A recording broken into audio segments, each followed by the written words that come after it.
Hello and welcome back to part 9 of a 10-part series GNAT-TV and other community access centers across the Vermont Access Network are hosting in partnership with the Vermont Council on Rural Development and the Barre Montpelier Times Argus and Rutland Herald newspapers. I'm Andrew McKeever, the news director at GNAT-TV's News Project, and it's a pleasure to have you with us today. This 10-part series is about ideas for the future of Vermont and looks at some of the ways or big questions facing the state as we emerge out of the pandemic and into whatever lies ahead. What are some of the big issues that are facing the state in coming years, and how will we go about tackling them? We've been through 9 topics so far, or 8, I should say. Today is our 9th. We will have one more on civic engagement coming up next week, so we'll hope you'll return to hear that one as well. So far, some of the topics that we've discussed on this series include broadband development, welcoming new Vermonters, climate change and its relationship to the state's economy, and localizing food and energy. If you missed one of them and want to perhaps get caught up on some of these previous discussions, you can visit the website futureofvermont.org/explore, and you'll find there not only the previous telecasts, but also the written opinion pieces that have been published in the Herald and the Times Argus that have gone along with this series, and also podcast versions of our shows, in case you just rather listen to them. Today our topic is about working lands and the environment. And specifically, the 9th proposition in the series reads, Vermont must protect our lands and waters and advance the economy of the working landscape. So with us today to discuss this point are Paul Costello, who is the Executive Director of the Vermont Council on Rural Development. Andy Kehler is the President of Jasper Hill Farm in Greensboro, Vermont. And Charlie Hancock is the president of Forestry at Northwoods Resource Group in Montgomery. Gentlemen, thank you all for making the time for this discussion today. Great to have you all with us. Thank you, Andrew. Good to be here. Thanks for having me. Paul, I was wondering if perhaps you could get us started by giving us a bit of an overview of this proposition and how did it become one of the 10 propositions and make that short list? Well, thanks so much. And thanks for having us again, Andrew, and all your leadership in putting these shows together. It's been great working with you and GNAT. So food is just foundational for all of us, right? And when you talk about resilience for the long-term future, the land is the foundation of our resilience. It's the foundation of our lifestyle, and it's central to what we most love about Vermont. There's long roots to this conversation in Vermont. The Council on the Future of Vermont 12 years ago that sort of pre-visioned some of this proposition work did an analysis of public values in Vermont and public priorities for the future. And we listened to thousands of people. And then we polled people on what we had heard as values statement. And the highest ranking value back in 2009 when we did this was the value of the working landscape and its heritage as a defining feature of what we most love about Vermont. It had more than 98% of Vermonters in agreement that that was central to who we are as a people. And for us, that's incredibly, it's an incredible statement of public interest in this topic. But we know it's challenged. We've seen over the last generation tremendous loss of dairy farms. When I started in this position, we had basically 3 times as many dairy farms in Vermont as we do now. We had more than twice as many mills in the forest products industry. We had a pulpwood market connected to Maine and New Hampshire. And the entirety of that fundamental industry has been challenged. When you think about the working lands that we have, the beauty of the Vermont landscape, we have our designated wilderness areas and we have national forest, but 80% of Vermont is forested, or 78% now. Charlie can correct me on this, and 80% of that is privately owned. The rest of the land is kept open, a great part of it in agriculture, and that mix of farms and fields and forests is like essential to the definition of our view of what Vermont is. But all that land is part of an economy. Nobody keeps their land open just because they can. They keep it open as part of an economy that sustains it. Just as foresters keep their land in forest for long-term production because there's an economic return. If that return on either side is gone, then you're going to see alternative uses that the marketplace is pushing already to use agricultural and forest lands for housing, for strip development, and so forth. And so as a state, we have strong planning principles that have worked to encourage the foundational economies on both sides that have kept the land in production and stewarded in pretty good part those lands for the last generations. But when we come into, and we see the problems that we already have in the center of the agri-economy with dairy and the center of the forest products industry, and then you see the challenges to our supply lines when something comes like COVID, where we don't have a lot of food in the state. We've seen great progress in the purchase of local foods. We've seen great progress in diversification of Vermont agriculture.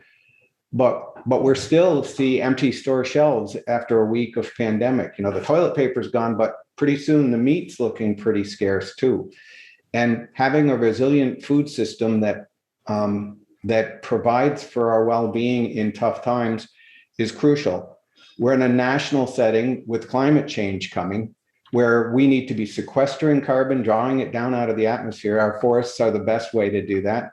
Agricultural lands are another great way to do that. We also are looking at resilience in terms of food, fiber in the face of climate change, and how we build a sustainable economy and sustainable living for Vermonters in the future. So some pretty big questions ahead of us. And this comes in centrally. When we did the Council on the Future of Vermont and Working Lands work after that with Andy Kehler and others, we did a 40-year analysis of public policy around working lands in Vermont. And fundamental to the findings of that was the fact that forever, when people have looked at agriculture and forestry in Vermont, they've said, you can't compete for the bottom of an international commodity economy. That if you're just competing for the New England or global milk market or powdered milk market as your prime area, or for the raw log that's shipped internationally, you're losing the top end value for the productive commodity. You're not making toys in bowls, you're not making furniture, and you're not making great cheese like Jasper Hill does that returns dollars to Vermont and can support people with a strong quality of life so that they can raise their children in our small communities. So we believe that we need to invest in diversification and value-added development to build the most creative forest products industry, creative agricultural industry in Vermont's history. But we also know that we do it because of the creativity of the farmers and foresters who've come before, that we have this land because of the sweat equity, the risks, the families dedicated to the land for generations of Vermont. And we want to welcome new families to Vermont into that circle. And this is foundational to the future of Vermont. All right. Well, Andy, Charlie, let's have you tell us a little bit about your respective businesses here. And Andy, if I may, let me start with you. Tell us the story about the growth of your Jasper Hill Farm. I understand you started back, I think, in 1998 and bought a former farm, and you've sort of taken it to several new levels. What's the story? Absolutely. Thanks again for having me on your show. I look forward to participating in this conversation because it's foundational to what we do at Jasper Hill. The reason Matteo, my brother, and I bought the farm was that in 1998, 1997, 1998, Greensboro lost 30% of its dairy farms. And it was a palpable blow to our community. At the time, 2 of the 3 select board members for Greensboro were dairy farmers. Dairy farming is like the heart of our community and the heart of our sort of community character. And I was a carpenter at the time. Both Matteo and I were carpenters at the time. And we started visioning on what our community would look like without dairy farms. And there's a lot of rocky top land here that's not really suitable for cultivation. And in 1998, we purchased this farm, and it took us a few years to figure out exactly what we wanted to do. And in 2003, we started Jasper Hill Farm, and we started producing farmstead raw milk cheeses on our farm. And we started with 15 heifers that we purchased from Canada. And our goal was to create an economic model that would allow for financial stability and long-term viability for a Rocky Top Vermont Hill farm, dairy farm. Our sort of economic standard was to be able to put away enough money to put our kids through college, and to be able to support a multi-generational income in order to facilitate the transition of a dairy farm. After a few years, we'd never farmed before, right? When we got into farming, I'd never milked a cow before. We approached 7 banks, and nobody would lend us money because we didn't have any experience in agriculture, and nobody really thought we knew what we were getting into. And it was a really risky proposition to lend us money to start a dairy farm when farms were going out left and right. By 2006, 2007, we pretty much came to the realization that what we were doing was going to be very hard to replicate, because you have to be a biochemist, you have to know finance, you have to know animal husbandry, you have to know how to sell something, right? And we had a hard time seeing how you're going to have 20 or 30 farmstead cheesemakers dotting the countryside here in Greensboro if everyone has to do every part of the supply chain. And that's how the cellars were born. We built about 22,000 square foot facility that's mostly underground to age and package cheese and sell cheese. And we now partner with 5 other cheesemakers, including Cabot Cooperative Creamery, to age, market, and sell their cheese. And the idea is if you could reduce some of the barriers to entry. We found that 50% of all the labor at Jasper Hill Farm was not in milking cows or turning that milk into cheese. It was taking care of the inventory that piled up after the cheese was produced, right? And the capital expense that's involved in building an aging facility is substantial. So we thought if you could reduce those barriers by taking advantage of an economy of scale where it makes sense to take care of that, which is in turning cheese, wrapping cheese, packaging cheese, shipping cheese, and allow dairy farmers to make really high quality milk and cheesemakers to turn that high quality milk into high quality cheese, we'd be able to develop a local economy that exists outside of the commodity milk market, right? And that's the goal for Jasper Hill. It's our response to globalization.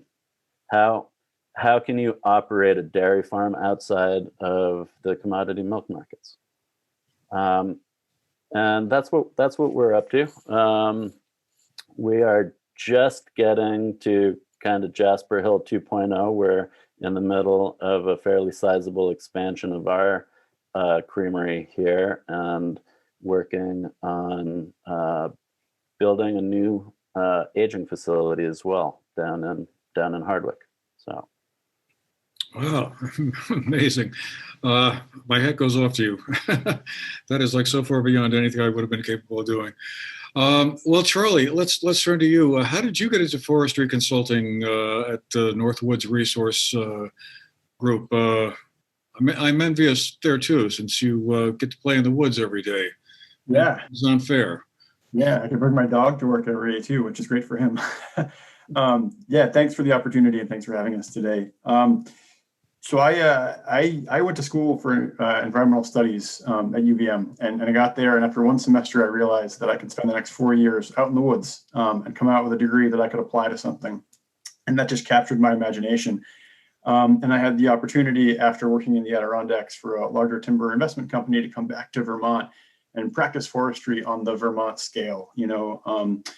As Paul said, 80% of our landscape is owned by private landowners. Most of those parcels are somewhere between 75 to 200 acres, and these are the folks that basically that own this resource that we look at, but we kind of take for granted, and one that is just foundational to every single thing that we do and talk about as a state, whether it's economic development, climate change, water quality, economic growth. I mean, it's all based in these things that are backbones, our forests, our working lands.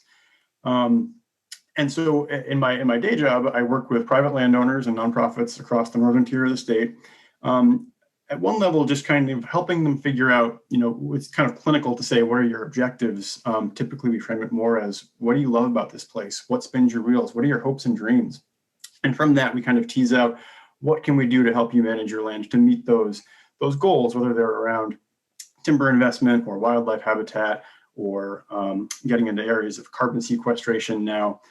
So we kind of work as partners to these landowners. And I say partners because we really do see them as partners in our work. When we scale back from just kind of meeting these kind of near-term objectives of what we might want from our woods, the bigger picture that we work in is opening these landowners' eyes up to where their place is within this broader northern forest that extends all the way from the Adirondacks up to the Gaspé Peninsula, out to Maine, and across to New York.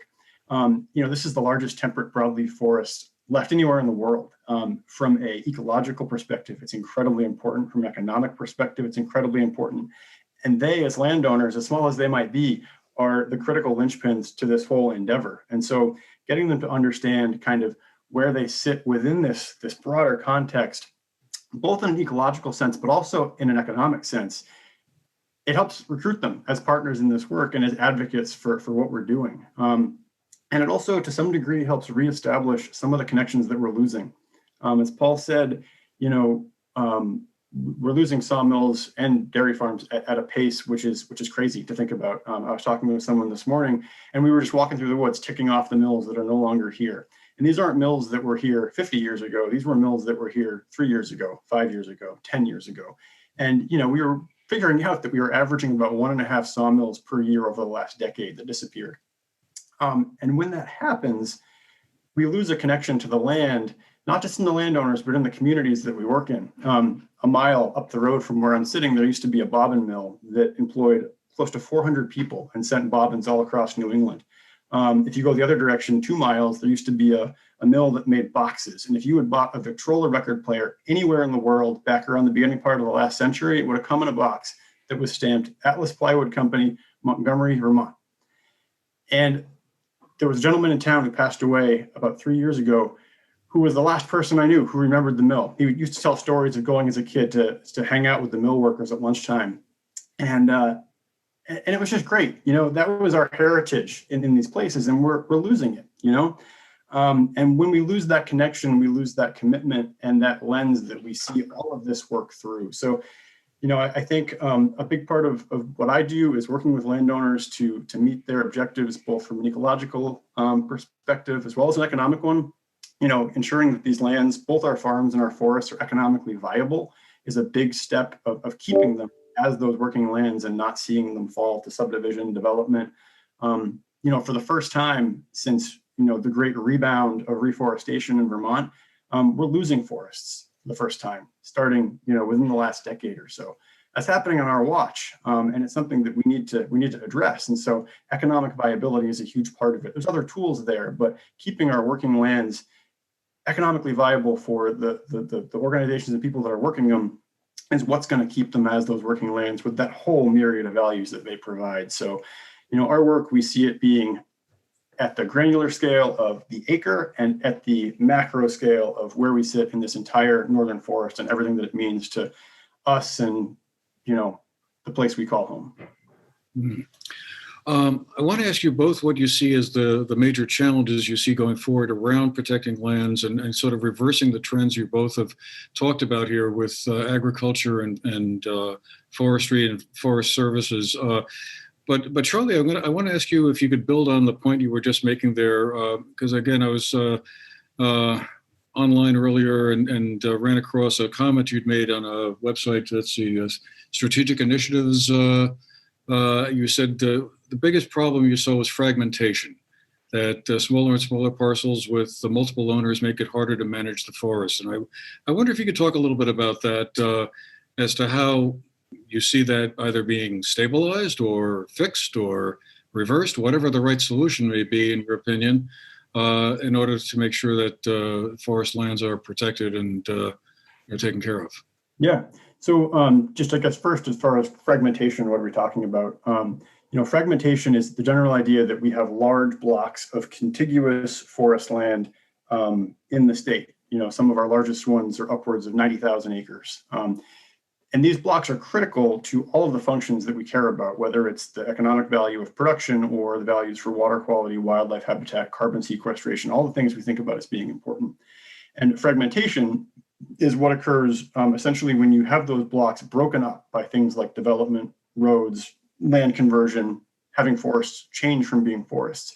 When that happens, the associated values of that area, whether it's from a wildlife habitat perspective, productivity perspective, they get diminished, right? Strictly from an economic perspective, if you have a 100-acre parcel that's chopped up into 10-acre parcels, it makes it a lot less viable to actually practice active management. You lose the economy of scale of harvesting timber in that kind of way. So it hits all the points, whether it's economic, ecological. So our work is, essentially in keeping forests as forests and keeping them intact. Now, there's multiple ways we can go about doing that. Conservation easements are a huge tool, ensuring that perpetually those lands will remain intact as working lands with some degree of supervision of management detailed in the easement. Those are incredibly, incredibly important. But as we were just talking about, maintaining the economic viability of those lands is also critically important. If you have a landowner, whether it's a sawmill that owns 500 acres or a family who's passed it down from generation to generation to generation, if those families or entities can't afford to cover the carrying costs of the property, pay the taxes, let alone make any money, that property is not going to stay as forest. It's going to be moved to a different use. We're going to see land conversion, and a lot of land conversion which might not be reversible. A lot of the reforestation that we saw in the last century was essentially ag land growing back up to trees. Our state is incredibly resilient from that perspective. If we see subdivision, development, and sprawl happening in the landscape, those don't revert back to working forests. You might think about the pictures you see from places like, Chernobyl or something, where you've got trees growing up out of what used to be a parking lot. That happens, but they're not the kind of forests we want. And so ensuring that our forests remain economically viable, with all working lands is a huge key to keeping them as those economic and ecological engines that we look to them for. And Andy, over to you. What do you see as the main challenge confronting Vermont agriculture? I'm assuming part of the solution you see to the shrinking number of dairy farms around the state and farms in general, perhaps, is to upgrade the brand, if you will, of Vermont agriculture and the products that you and your colleagues make. Is there a way forward you're seeing for that to happen and sort of bring more vitality and strength to the agricultural sector? It is an enormous challenge, but I'm really hopeful. Just to echo, the same sort of challenges apply to agriculture, and that once an agricultural parcel is divided up, it's really hard to put Humpty Dumpty back together again and retain like the agricultural integrity of a parcel once it's subdivided. As far as what does the future look like? What we do is, I don't think is like a silver bullet that all of a sudden it's going to be an answer for all of Vermont's dairy farms. There's some very complicated problems to overcome as far as milk procurement, right? So a small cheesemaker is going to have a hard time being able to purchase the entirety of a farm's milk supply in order to get started, right? And so some of the rules and regulations around like milk procurement make it really hard for a small cheesemaker to secure a milk supply. Typically, dairy farms are locked into a contract with like a single customer, one of the co-ops. And to get started, you have to build a market, and that's hard to do when you're having to purchase the entirety of somebody's milk supply. I see an opportunity to build like a value-added milk supply that's not intended for like commodity production, but intended for like artisan, high-quality artisan production.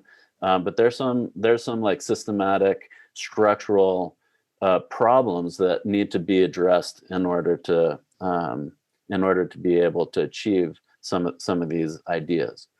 Yeah.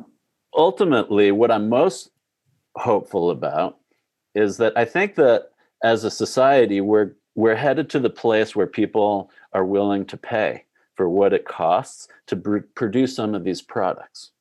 And in a lot of cases, industrial production sort of buries some of the costs of climate change, of health, of in their products that society as a whole ends up having to pay for, right? So agriculture is really at the center of society's greatest challenges right now, as far as being the largest user of energy, the largest user of land, the largest user of like water, one of the largest polluters.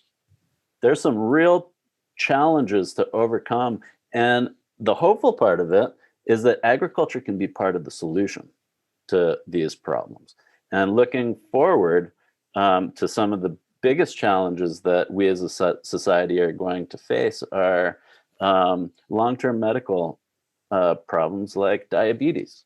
And our diet and the way we relate to food and farming is kind of at the center of some of these long-term systemic, like social issues. And farming needs to be part of the solution. And, you know, when the pandemic hit, we lost 45% of our sales within a couple of weeks. It was kind of devastating. We ended up having a better year than we had budgeted for because there is a huge part of our population that's willing to support the small family farm and products that they can relate to, and they can see the benefits that it has to the communities that they're a part of, right? So 56 cents of every dollar that we spend within 15 miles of Jasper Hill, right? So you talk about like the economics of farming, and it's different from your typical manufacturer. The number of times that those dollars are recycled in our local communities is exponential compared to most like manufacturing. And so I think the last time I did this was in 2019, but from 2003 to 2019, we spent about $60 million within 15 miles of Jasper Hill, right? And that's transformative, right? And you look at the condition of the general store in our Greensboro 10 years ago compared to what it is now, and you can see like the difference that that we're having in our local community. So I'm very hopeful, only because things have to change. Our experience is that people are willing to pay for a product that tastes great, that they can, that's authentic, that is part of a local landscape, and that's how we sell our product, right? We engage our customers as co-creators of an economy in our local community here. You mentioned the impact of the pandemic on your business there, Andy. But I wanted to kind of ask you both, coming out of the pandemic, one of the concerns that was expressed a lot was about long supply chains. A lot of stuff coming from China or elsewhere around the world, taking a long time to get here,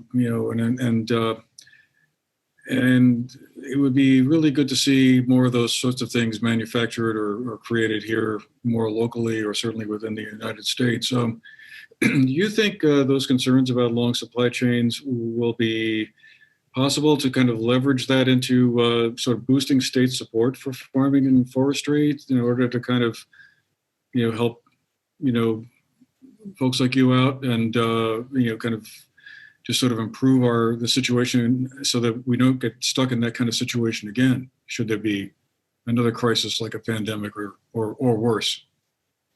And Charlie, perhaps I'll throw this one to you first, if I may.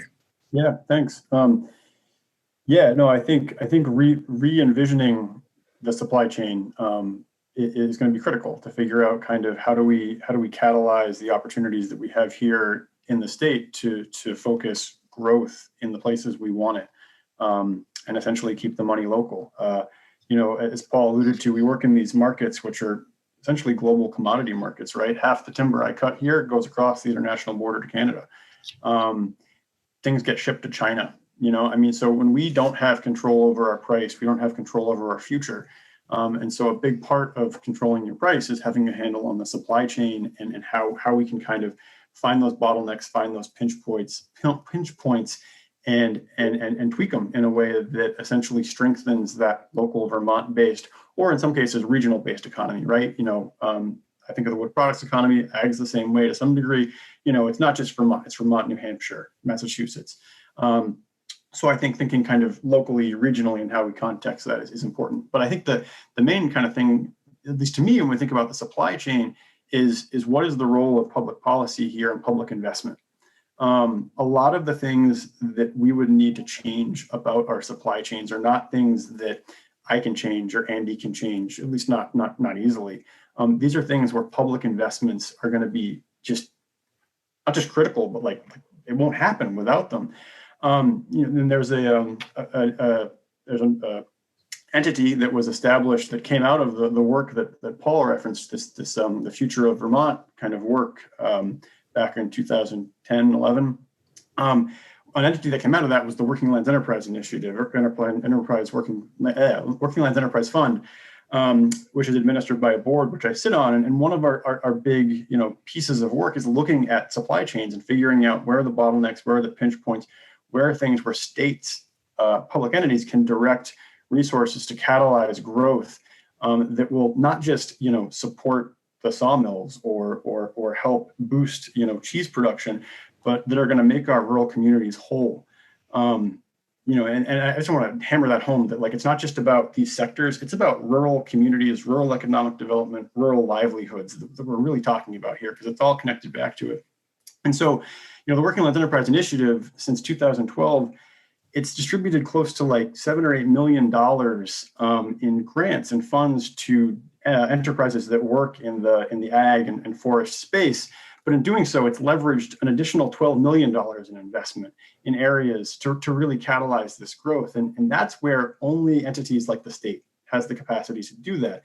And so we as a state need to really think about what are our priorities and what are we going to fund. This year is a big year due to like ARPA funds and other federal funding.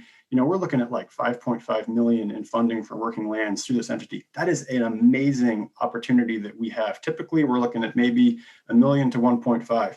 The flip side of that coin is it's only 5.5 million.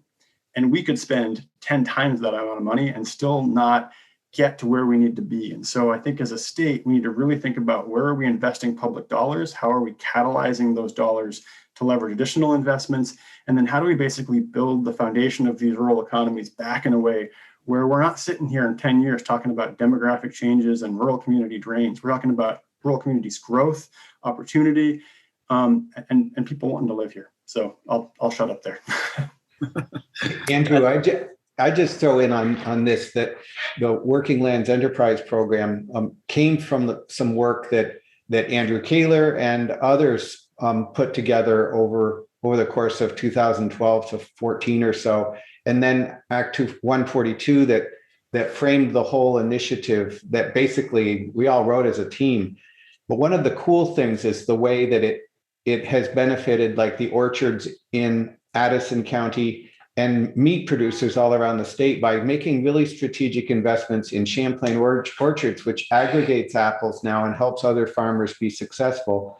And places like Black River Produce that became Black River Meats with an investment in productive facilities that opened up opportunities for scores of farmers to convert to beef or pork, and open marketplaces for new farms and young people to be able to produce a small number of animals on the side and work towards the development of a farm. And that kind of leverage is really powerful. And we've seen tremendous growth in both the meat industry and in local agriculture in general over the last 8 to 10 years because of these kinds of investments.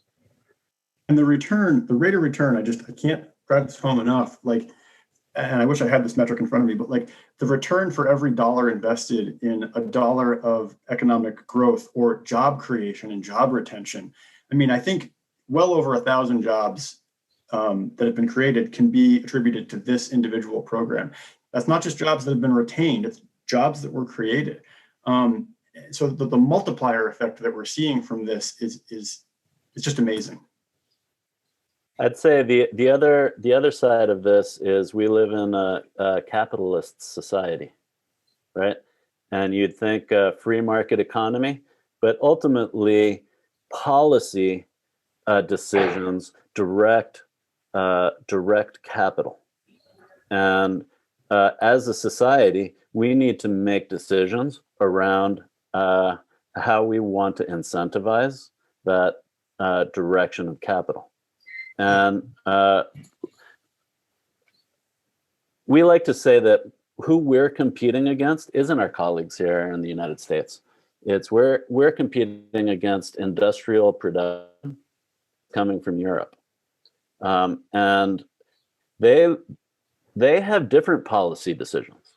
For example, when COVID hit in France, they directed a 40% tax credit to any capital investments in cheese production, right? So we're in the middle of building a new facility and we're competing against cheesemakers who are upgrading their facilities and the government is paying for 40% of it, right? They subsidize their farmers over there, but they subsidize not just production, right? They'll subsidize the environmental contributions that those farms provide to their communities.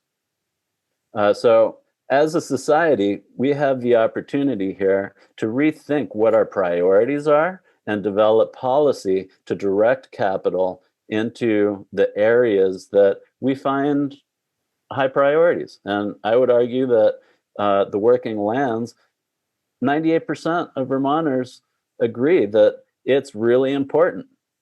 So current use is an excellent example of a policy that has allowed farms to stay together, reduction in the fragmentation of our forests, and is responsible in a large part for what we get to participate and enjoy when we drive up and down the interstate, right? So there's an opportunity here to rethink how, like, what our priorities here and what we as a society are willing to invest in.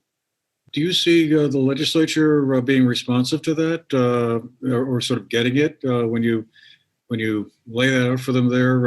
Are they going, yeah, you're right, we need to put more money into the Department of Agriculture to help you folks out, or into forestry and land use?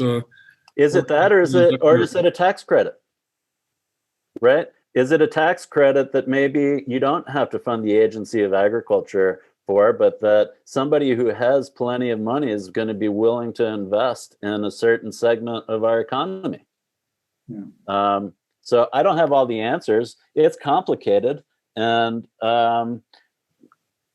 we've faced budget shortages over the last several fiscal cycles, and it's hard to be able to pay for everything that we want to pay for. And it's easy to get into a conversation around, do we fund like fuel assistance for people who can't afford it, or do we fund the working landscape? And it's a really hard conversation to have. Yeah. And I don't want to belittle the enormity of the situation that the legislature has to undertake every year. But as far as priorities go, I think Paul hit it on the head.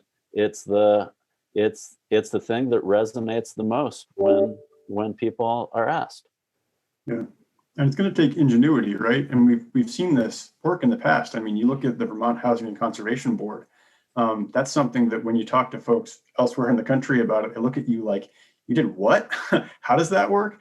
But it's been something that has been like a flagship program for Vermont in this area, and it's catalyzed growth and development in ways that probably never thought possible, using a tool that no one had ever considered before. And so I think some of the tools that we need to kind of get to, they might not be in our portfolio yet, but we can develop them if we just kind of utilize that kind of ingenuity. And I think another thing that is a challenge is the legislature has a lot on their plate, no doubt. And I think one of our jobs when we talk to them is to kind of help them make the connections as to why this is important for this. So for example, like we're talking about the working lands economy. A municipal wastewater system for Greensboro or Montgomery probably isn't in that framework for a legislator. But when we look at the fact that affordable housing isn't available in Montgomery Center or in parts of Greensboro because there's no municipal wastewater system, so those kind of smaller lots that can't redevelop alternatives can't be sold to lower income people because banks won't lend to them, blah, blah, blah, blah, blah, blah. We see that all these things are tied together. And so those kind of critical infrastructure investments, which might not have any connection to a farm or a forest, really do have a critical connection. And so one of our jobs is to kind of help the legislature see those connections and realize that when you're investing over here, you're going to see an impact over here. And that's one of those things with the working landscape that the more you pull on a string, who was it? One of the great conservation leaders, you pull on a string and you find it's connected to everything else. And that is no more so true than the working landscape in Vermont and New England. Let me ask you both what I'm sure to some is the 800-pound gorilla in the room, and that's climate change. And it's going to have a big impact from all reports I've read anyway. What do we need to do to kind of get ready for, with temperatures rising even more dramatically than they already have? We've heard an awful lot about how we need to electrify vehicles and, reduce the amount of carbon emissions. How does that play into both the forestry and the farming sectors? Land use, it seems to be about as basic as it gets when it comes to the impact of climate change. And Andy, I'll let you start on that one. Well, I think right now, and at least I'll just speak for dairy farming, the incentive is to get big. It's impossible to get ahead as a small scale dairy farmer that's selling into this global market. The larger you get, the more likely you are to till soil, and the harder it's going to be to employ some of the regenerative agricultural practices that can be at the heart of carbon sequestration and farming, like rotational grazing. So I think if we can help fix some of the economics around farming, and maybe change some of the ways that we incentivize production, we can consider having more an incentive to move towards more regenerative, like agricultural practices. Yeah. I mean, speaking from a forest standpoint, the best carbon capture technology we have available to us is a tree. I don't care what Elon Musk has got brewing or whoever else. I mean, like trees, it's basic, but they're amazing. And so when we think about, climate change and what Vermont's role in is in kind of, looking forward to build resilience adaptation, meeting our metrics that are in the Global Warming Solutions Act for 2030, 2050. At the key from a forest standpoint is keeping forests as forests and reversing that trend of forest loss. Now, within that, we can have a whole bunch of discussions around, what's better, wilderness, working lands. But I think diving into those details kind of loses that kind of bigger picture that it's keeping forests as forests, or increasing forests is kind of the key there. And that idea of that degree of management that we're going to see where we're sequestering and we're storing carbon over time. So the kind of management we practice is important. But it plays into everything else, right? We could just say, no, we're not going to cut anything ever again, and our forests are just going to store carbon. That'd be great. We could also say we're going to plant every single agricultural field out there in trees. That would solve the problem, right? But we'd have no food. So there's no quick solution. And again, everything's tied to everything else. And so it's a case of keeping forests as forests. But to do that, we need to strengthen the working lands economy. We need to make sure that maintaining and owning them is economically viable. We need to look at those systems approaches for natural climate solutions, right? We can grow a tree in a forest, we can store carbon, but we can also take that tree and put it in an embodied carbon wood product, mass timber, things that could be produced locally from a regional perspective, that keep that carbon capture, that replace steel. And so it's not just this one little piece here or one little piece there. It's coming up with this systems approach to understand that it's across the entire value chain that we can have an impact in that. And so I think that a big part of that is kind of wrapping our heads around that big picture and then teasing out kind of what are the steps we have to take, what are the public investments we have to make, what are the public policies we have to have in place to ensure that we can hit those benchmarks. We just have a couple of minutes left for one last question. I wanted to ask you both, since this came up on a conversation Paul and I were having the other day about this show. One of the ways out, it seems like, is to since Vermont farmers and wood products folks have a hard time competing on the lower end of the market, but we do have a good opportunity to compete on the higher end. As I think one of you said, rather than sending lumber to Canada that goes to China and comes back as a piece of furniture, maybe we could make our own furniture here, but sort of higher end stuff. And same perhaps with agriculture, organic farming or whatever. Do you see that as a pathway that might work for Vermont agriculture and forest product folks to kind of shoot for that sort of higher end of the market as a way of competing with larger firms, not only here in the U.S., but around the world? From agriculture, absolutely. And we're particularly poised to be able to take advantage of that, being in close proximity to a huge population of people up and down the East Coast here, right? So we have a pretty captive audience. Vermont's got an excellent brand that stands for quality, and I think it's a huge opportunity for Vermont agriculture. I think it's our sort of competitive advantage here. We're not going to compete on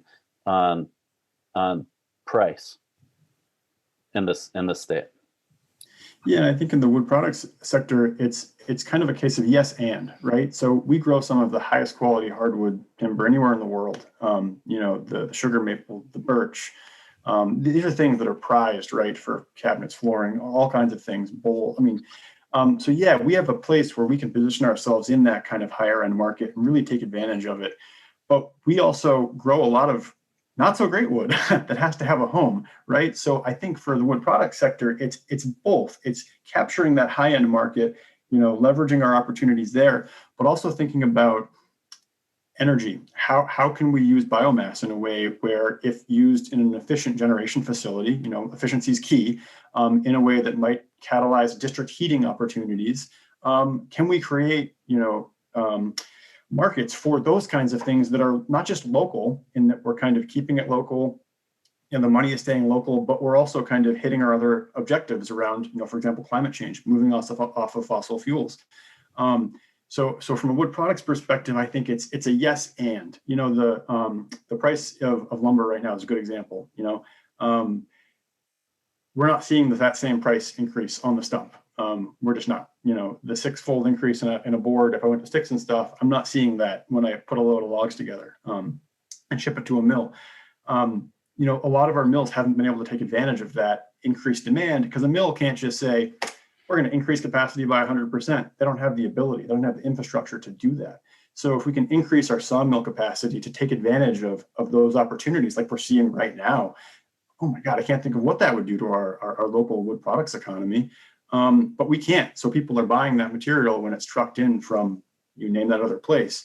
So it's not just the beautiful wooden bowls or the chips or the boards that we use to, frame our houses. It's all of it put together, trying to figure out, how do we think of those systems approaches to keep things local, keep the production local, keep the utilization local, and as Andy said, keep the dollars local.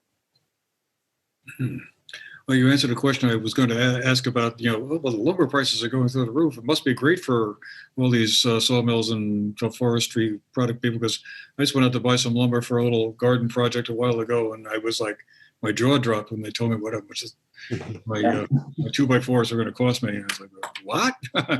Anyway, we're just kind of nearing the end here of our time, but I wanted to give Paul a chance to talk a little bit about the summit meeting that the Vermont Council on Rural Development has planned for us for May 26th and 27th.